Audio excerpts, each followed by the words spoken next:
এই যে আমি কচুগুলো এরকম করে কেটে নেব।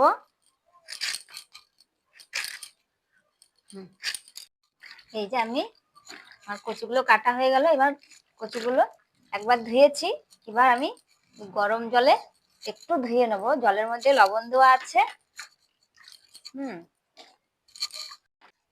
এই যে আমি ক পিস আলু দিয়ে দিচ্ছি এর সঙ্গে, দিয়ে ধুয়ে এবার আমি তুলে নেব।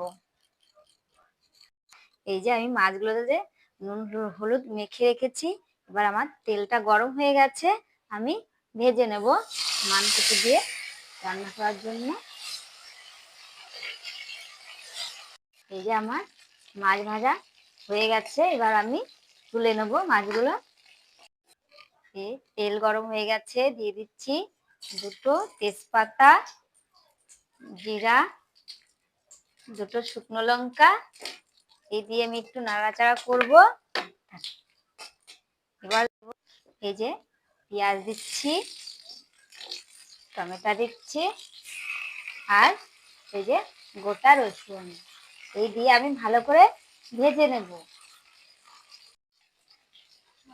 হলুদ দিচ্ছি, এই লবণ দিয়ে দিচ্ছি পরিমাণ মতন, একটু জিরার গুঁড়ি, শুকনো লঙ্কার গুঁড়ি দিয়ে আমি ভালো করে ভেজে নেব। এই যে মশলাটা ভালো করে ভাজা হয়ে গেছে, এবার আমি যে মানকচুর গ্রেভিটা করে রেখেছি এটা আমি দিয়ে দেব। দিয়ে ভালো করে এরকম নেড়ে চেড়ে নেব।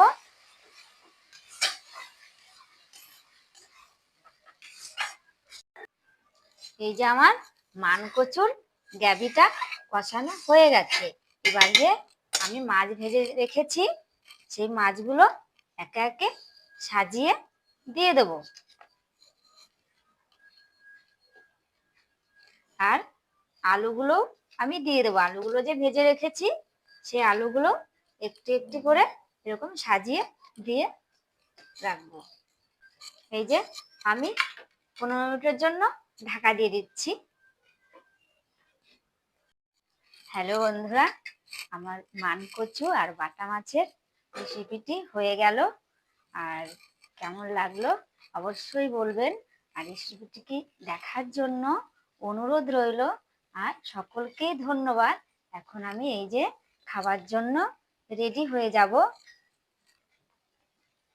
গরম ভাতে খাবার জন্য খুবই একটা সুস্বাদু খাবার, কিন্তু অবশ্যই